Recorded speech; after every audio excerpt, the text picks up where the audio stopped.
Hi, ako nga pala si Dudut at andito tayo ngayon sa 8 List Place.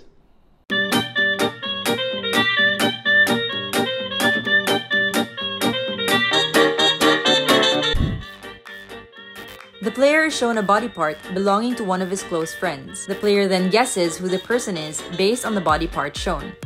For every correct answer, the player gets a normal gummy bear as a reward.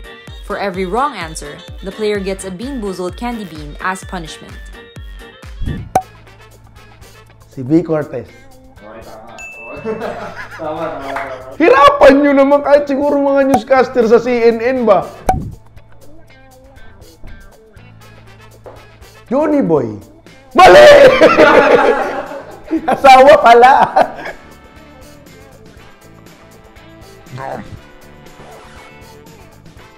Ano yun, tae? Incredible Hulk? Si Superman. Ako yan, ako. Ay! King! Ang laki ng katawan! Ba't ang laki ng katawan ni King? Mali ako, mali.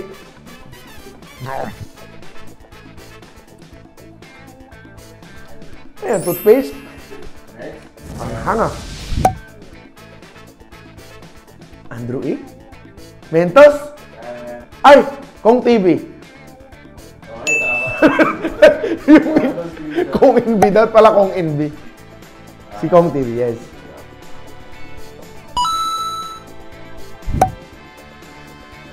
Ay, kaibigan ko to. Ninong Ray?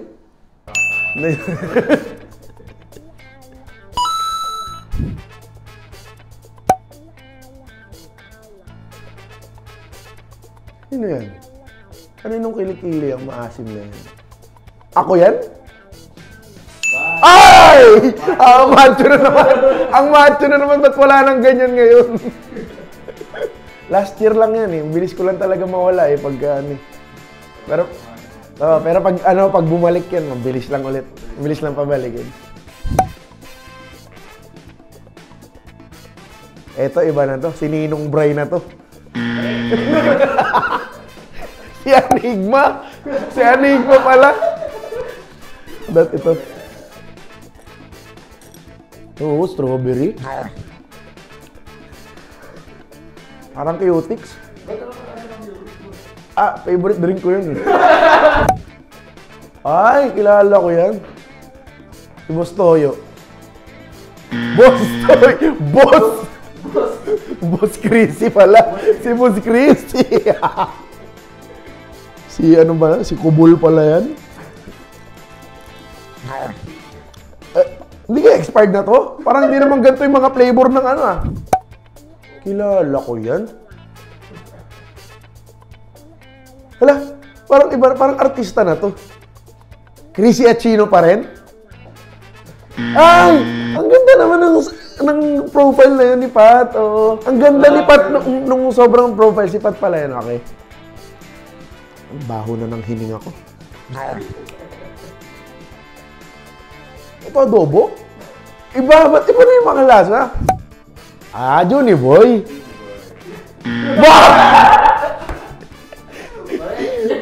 Collab pala yan. Uy! Mahayos. Anong prutas to? Peach. Uy! Siyempre si Baby Kidlat. Siyempre. Parang edited yung ulo niya dyan.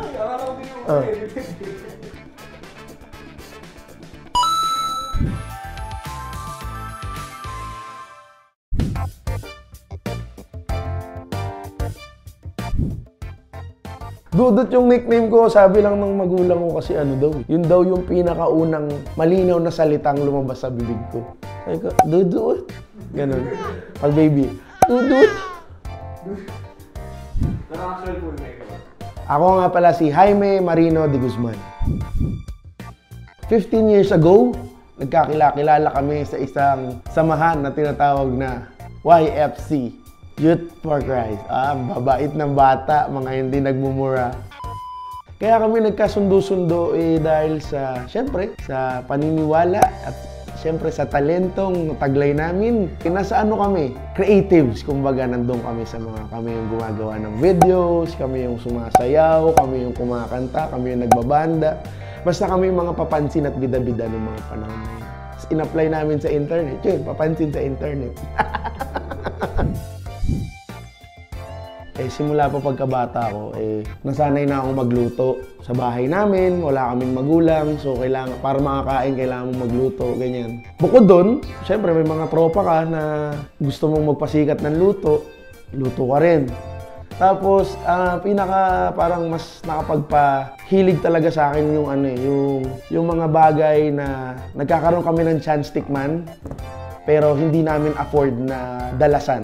Maigi ng pag-aralan ko siyang gawin sa bahay para hindi mapagastos, tapos yun na. Tortang talong tsaka chicken katsu curry, sobrang favorite ko yan. Dahil mahilig ako sa tortang talong, madalas may ihaw na talong sa ano. Meron. Laging meron. Oo, walang popcorn, kanin talaga. Masaya maging parte ng isang masayang grupo. Hindi kasi kami magkakatrabaho lang, kundi magkakaibigan kami na matalik talaga. Andyan man o wala yung mga nangyayari ngayon, magkakaibigan kami. Boss, pwede yung kwento ng isang paborito mong nyo sa group. Even before, kahit sabihin natin before yung content creation. So, dati nung mga magkakaibigan kami, dahil nga medyo may kalakihan yung grupo namin, may mga ibang salat sa buhay at may mga ibang nakakaangat-angat. May mga events or may mga gatherings na kailangan puntahan at medyo malayo yun, sa Baguio. Ako at yung isa naming kasama ay walang budget. Walang budget papunta, as in zero. Pero nung umuwi, dahil sa mga galante at mapagbigay naming kapatid, kaibigan, umuwi, may pasalubong pa. Nung content creation, nakita ko sa personal si Dwight Howard. Nung na-meet ko si Dwight Howard, sabi ko, yung kamay na to, nahawakan ko kasi syempre mag-a-appear kami. Yung kamay na to, nahawakan nito si LeBron James. Si Kobe Bryant. Diba? Ang dami niyang nahawakan. Nahawakan kayo na din. Siguro yun, isa yun sa pinaka-ano. Tsaka yung nag-basketball kami sa Star Magic. May napapasaya kaming mga tao. So, yun, isa yun sa hindi ko nalilimutan. Kadalasan ng ng mga naglalaro doon, yung mga pang-TV talaga. Makakita ka ng mga taong naglalaro doon, tumatakbo-takbo sa court ng normal lang yung itsura, hindi artistahin. So crucial in these moments.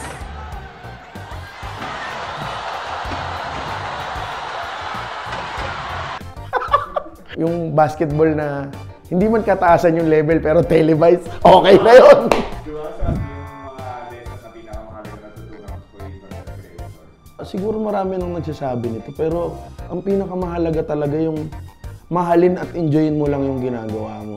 Parang sa pagtatrabaho, kasi naranasan ko rin maging empleyado, parang pagka hindi ka talaga masaya sa alisan mo na lang, doon ka sa happy-happy lang. Yung pwede kang maging ikaw ka, tapos sila maging sila. Ang hirap ng market talaga, ang dami kasing nagluluto, tapos ang daming magagaling. Kaya ako, ang iniisip ko na lang, dahan-dahan, gawin ko lang ng gawin, malalaman ko kung ano yung para sa akin.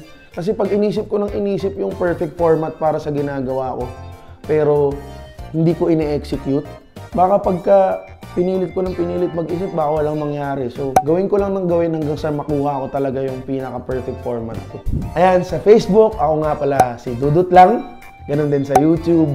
Instagram, ako naman si All Around Dudut. At sa TikTok, hindi ko sure, nalimutan ko. Check ko na lang muna. At kung nagustuhan mo ang content na to, i-like, share, and follow, and subscribe. And kung ano-ano pa, supportahan mo, magka magsawa sa lahat ng socials ng 8list.ph.